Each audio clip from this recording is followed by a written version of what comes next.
I feel like we had a very awkward handshake. I feel like we should do it over again. Right. Because, yeah, okay, there we go. All right. I think you've been hanging around with Killer Mike too much. How are you? I'm great. Everything's good? Good. You saw the show last night? You saw what I did for you?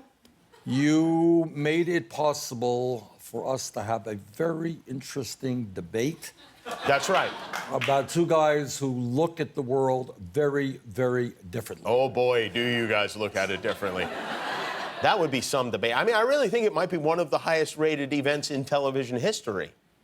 Well, I think the goal would be to have it in some big stadium here in California. Yeah, well, that would be great. Have you heard from any of the networks? Has anyone contacted you? Yeah, your network did. ABC has contacted. They did. Yeah, your boss contacted us.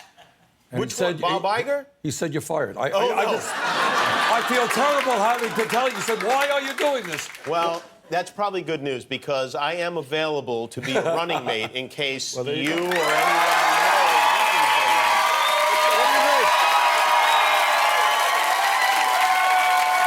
What do you think?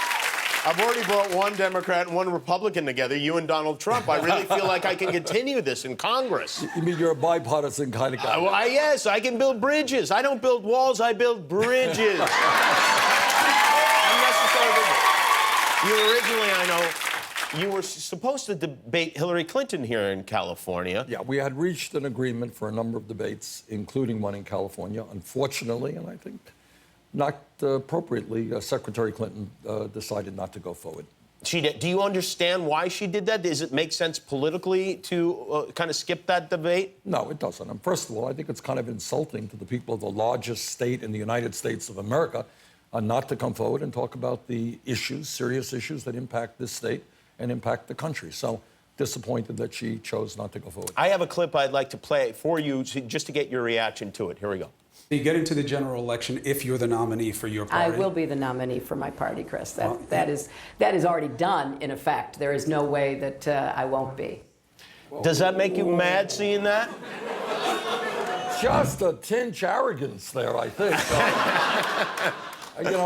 Unfortunately, the people of Indiana a couple of weeks ago, the people of West Virginia, the people of Oregon, who gave us a pretty good victory, don't quite agree with Secretary Clinton's assessment. And we split Kentucky. And I kind of think that on June 7th, people of California will have a message for Secretary Clinton. Don't count your chickens. Do you feel like you have to just, not only do you have to win California, you feel like you have to win California by a lot? Yeah, here's where we are. There's some confusion about this. In terms of what we call pledged delegates, which I call the real delegates that you win by elections, we're at 46%. So we're behind. That means that we're going to have to do really, really well in this state, where you have the most delegates up for grabs, and very well in the other 5 states that are coming up on June 7th. And there are 3 other non-states, Washington, D.C., and 2 others as well. We're going to have to do really, really well to win the majority of pledged delegates. In terms of superdelegates, we are way, way behind.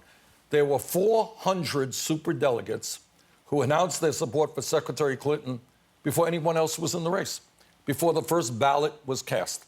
And I think that's just patently absurd and undemocratic and kind of dumb in the sense that when you make that judgment, you want to know how the campaign is going. Who is the strongest candidate? Turns out that in virtually every single national poll and in every single state poll, Bernie Sanders does often a lot better against Donald Trump than does Hillary Clinton. Just here in California, a poll came out yesterday. She was ahead of him by 10 points. We were ahead of him by 19 points. There was a national NBC poll, nationally. She was ahead, I think, 3 or 4 points. We were ahead 15 points. So I think if the Democrats want the candidate who is most likely to defeat Trump and beat him badly, I think you're looking at the guy. And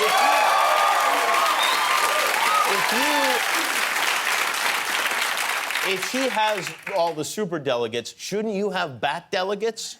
I mean, wouldn't that be the way to go? Because we know how that movie ended. Do you love clicking buttons and subscribing to things? Then click the button to subscribe to my channel, and you'll finally be happy.